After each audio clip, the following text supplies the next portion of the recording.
Good day, everyone. We're back. We're in the cellar still. I know you were surprised. You were expecting to see a totally different background. Maybe I would be like in a basement or at the beach. Maybe I should do one of these at the beach. I think that would be a good vibe. Although, considering the fact that we're talking about flights of wine here at Second Glass, doing it at the beach doesn't make much sense because although we're very close to the beach, we're not that close. This week, we're bringing back a fan favorite. We have not done this in a while, which was an all Chardonnay flight. And today we got a seriously fun lineup. We're going to start out in France, you know, the home of Chardonnay, and we're going to do a little bit of Chablis.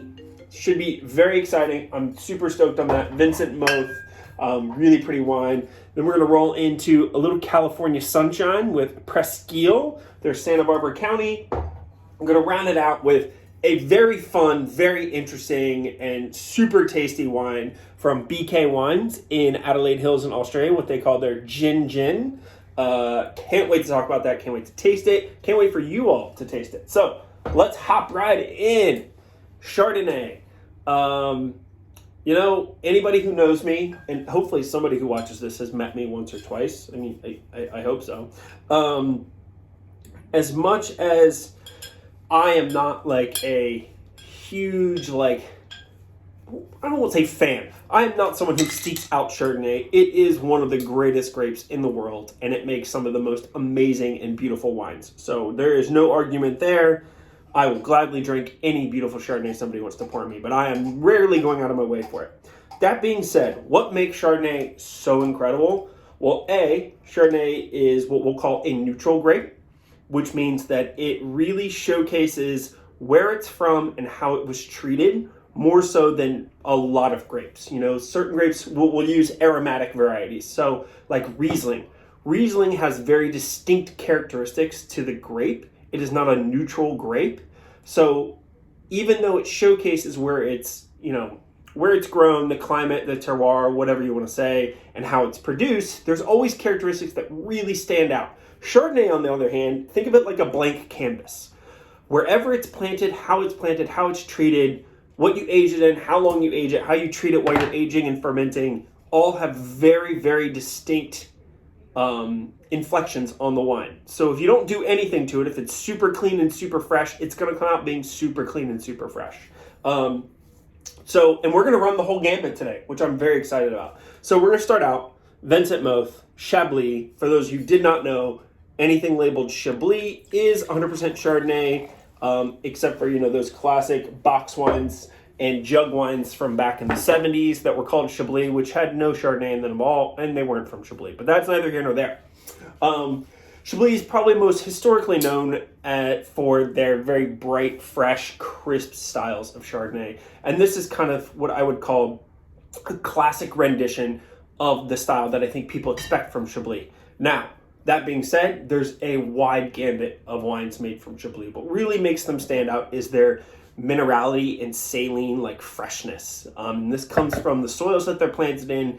A lot of Kimmeridgian limestone, which is fairly old limestone soils. It's from an era where basically the entire area was covered in a seabed. So you get a lot of oyster shell and crustacean, like fossils and things of that nature. And they, you know, whether science wants to agree with me or not, they lend themselves a kind of saline minerality to the wines that are produced in places like that. Think Chablis, think Sancerre, and obviously Champagne, all have similar kind of soils from the same era. You get this really fresh minerality, and that's what Chablis is famous for. Here, Vincent Mothe is, I think, second or third generation winemaker. His dad started it. Guy started the project. He works in a very traditional style. He is looking for minerality and freshness in his wine. So 100% stainless steel on this wine. And you get all of those things. It is lemon zest. Again, undeniable oyster shell, kind of briny characteristic on the nose. Beautiful. And you can always tell, like, and one of the big things I think about these three wines that'll be really interesting is the color. Now, it's super hard to see in the camera, but I'm going to show you anyways. Fairly translucent, very clear, very light in color. You know, and that kind of reflects the fact that it's done in all stainless steel, not a very long aging process, not a lot of Lees stirring, which adds depth, complexity, and does add color, because lees are yeast cells and usually bits and pieces of grape skin that are left over.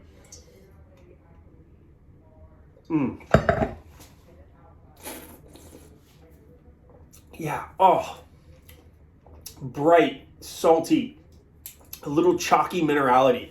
I mean, Chablis has always, I think, either been relegated to like just basic Chardonnay from Burgundy, which is not true, or as an aperitif wine. And this is a wine that is a good argument as to why it would do that. It's bright, it's fresh, it's easy drinking, it's clean, it's a hot summer day. I want something that's going to cleanse my palate, get me started before I get into something a little more serious. And this wine really does that. It is so tasty. I mean, you know, I was just talking about this with somebody else earlier today. We were talking about how Riesling is like the lemonade of the wine world. It's refreshing, it's bright, it's delicious. You know, a lot of them have a little bit of residual sugar, but they are technically dry. So they're not sweet wines, but they're just so pleasing on the palate, like a really good lemonade is on a hot day. It is super pleasing, it's refreshing, it's got all those flavor characteristics. And this Chablis does a lot of that same thing. Tons of flavor, just makes me want to drink more. My mouth is salivating. So good. Again, that is Vincent Mothe. Their AOC Chablis, so just entry level. Again, all stainless steel. Really clean and crisp. All right, heading off to Santa Barbara County, to California. This is Presqu'ile. Now, this is one of my favorite wines to pour for people because, generally speaking, and I know I say that a lot, when you show somebody a California Chardonnay, they think to themselves, oh, it's going to be buttery and rich because that's what Chardonnay tastes like. Well, I'm here to tell you, A, butter is not a characteristic of Chardonnay. It's a characteristic of the process. What I mean is it's a product of the aging, the fermentation, yada, yada, whatever. B, not all Chardonnay from California is the same. So one thing that I think you find in California Chardonnays that you don't find anywhere else is a sense of California sunshine. What I mean is ripe fruit flavors. It's just unavoidable. It's what they have. It's what makes it so amazing there. But at the same time, they are not all big, rich, heavy wines. And why I like to pour this for people is because it has some creaminess. It has texture to it, but it's also really fresh and easy drinking. And it kind of, and in this flight, it's perfect. It's the exact middle ground. So whereas the Vincent Mothe from Chablis, 100% stainless steel, this wine is fermented in stainless steel, but then aged in neutral oak. What do I mean by neutral oak? I mean oak that does not have, that does not impart flavor to the wine. All it is doing is adding, it's a vessel for the wine to age in. It adds texture by allowing oxygen in, but it does not give it flavor. And that's where a lot of people get confused. New oak, which has, you know, think about like if you put a piece of oak, like a new piece of oak, like down into a glass of water, it's going to flavor that. If you put an old piece of oak into a glass of water, there's going to be far less flavor because the oak is dried out. There's nothing left. There's no chemical compounds left in the piece of oak. I know that sounds weird. I've never done it. I wouldn't suggest. I don't think oaky water is a thing. Although maybe there's a sales pitch there. You know, butter water. I mean, you know, for people who want to be refreshed but feel like they're drinking Chardonnay. I'm going to look into that. I'm copywriting it right now. Nobody steal my idea. So, again, this wine is done. They're very much inspired by Burgundy. That's an old hat. People love to say that, but they really are. This is more of like a middle ground. Again, it's lively, it's fresh, a lot of like Meyer lemon, citrus zest characters. But there's a richness to the palate. There's texture, there's complexity. You know, the color, not all that different from the Chablis, maybe a little deeper in color, but not too much. Again, we are talking neutral oak. But you can really get on the nose if you were to put these side by side, which they will be poured to you all three side by side when you come in. And I highly suggest going back and forth. Don't just finish one and move to the next. Bounce around because they're going to change. It's going to have an effect on them. And that's what makes this fun.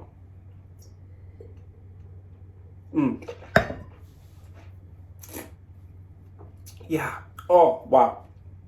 So whereas the Vincent Mothe is lots of saline, lots of chalky minerality, this has got a little more intense fruit characteristic.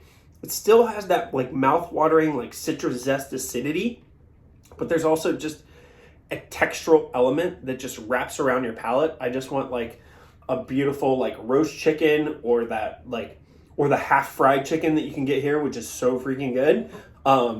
And a glass of this and just call it a day, because it's that super tasty. I mean, this is like party Chardonnay for the people that are like, oh, I've got some people coming over, they like Chardonnay, some like unoaked Chardonnay, some like buttery Chardonnay. Serve everyone this, because everyone's going to be happy. It does a little bit of everything without too much of any one thing. Oh my goodness, not much else to say there. So good. Presqu'ile, Santa Barbara, their entry-level bottling of Chardonnay. They do make some single vineyards, and they make some single appellation. You know, Santa Barbara is, as a whole, much larger. Presqu'ile is based in Santa Maria Valley, so a little more specific, and then they make some estate stuff. They source from other places. Just really amazing family making great wines. All right. Heading down under for BK Wines, their gin. Super excited about this wine. It's so different, what's the word I want to use? It's so fascinating and interesting, and one of the reasons that people love Chardonnay so much is that it can do things like this. So I'm going to get a little bit nerdy on this one, because it's very interesting how this wine is done. So again, this comes from a single vineyard in the Adelaide Hills. It's made by Gin, really cool producer down in Australia. All hand harvested. They direct press the fruit off the French oak barrique, and there is 20% new oak on this wine. It goes through full malolactic, which gives it that creamy mouthfeel texture. And then the lees are stirred, which I said earlier. There are no lees stirring on the other wines, a little bit on the Presqu'ile, but not a lot. But they do lee stirring for 8 months, which gives lots of texture and body and mouthfeel and richness to the wine. And then this wine gets a little bit oxidative, and that may sound like a bad thing, but it's really important to remember that oxygen is what allows us to enjoy and find all the complexity in wines. Without oxygen, wine would taste like nothing, but it's also what slowly degrades wine. So there's a happy medium there where oxygen has done its job and the wine is really delicious, and then at some point it just turns and it starts making it not so delicious. And it's finding that middle ground somewhere where it's really good. This is on the side of like, we just passed the part where most people would say, oh, it's delicious and fresh, and we're starting to move towards oxidative. But there's a small window there where wines get really complex and really intriguing, and they're still delicious and still retain a lot of that like grapefruit without going too far the other way. And this is a wine that really kind of does that. Very much inspired by an area in France called Jura, which is known for making oxidative white wines that are, wildly complex. They're somewhere between Burgundy and sherry stylistically. That sounds like a really weird world, but it's what it is. And you can tell, much more golden in color, lots of complexity. Oh, the nose is so pretty. It is, I think I read a note, it was like cashew, walnut, like toasted, like candied walnut. It's incredible. There's a smell to slightly oxidative Chardonnay that is unmistakable, and this hits all of those marks. But it falls almost like for drinkers who really love that richer, more creamy style of Chardonnay. This is a style that I think that they could really get into. That's just slightly different. It has that richness, the complexity, and that full mouthfeel that you look for in those like kind of buttery styled Chardonnays. But it isn't like highly inflected by like new oak and lots of mallow and whatever else they add to wines that make them taste that way.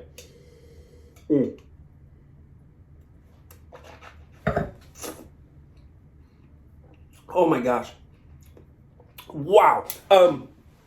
Again, it has that nutty, inflected, oxidative character in the best way possible, along with like green apple acidity and like citrus zest. It is super like bright acid with like a creamy, nutty like mouthfeel that is just throwing my mind in all kinds of places.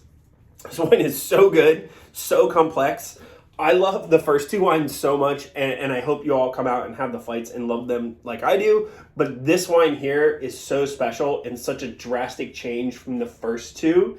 It's so worth doing. And there's not a lot of this wine running around, so please come out, have the flights. Quick wrap up here. We started out, it's all Chardonnay this week. Vincent Mothe, Chablis, 100% Chardonnay in 100% stainless steel. Presqu'ile, this is their Santa Barbara County Chardonnay, fermented in stainless steel, aged in neutral oak barrels. And then BK Wines, their Gin single vineyard Chardonnay. This is fermented in French oak, 20% of which is new, and then aged in oak. Lots of texture, lots of mouthfeel, lots of color. It's delicious. And if you all needed another reason to love Chardonnay, get this flight. You'll love it even more. Until next week, I'll see y'all later.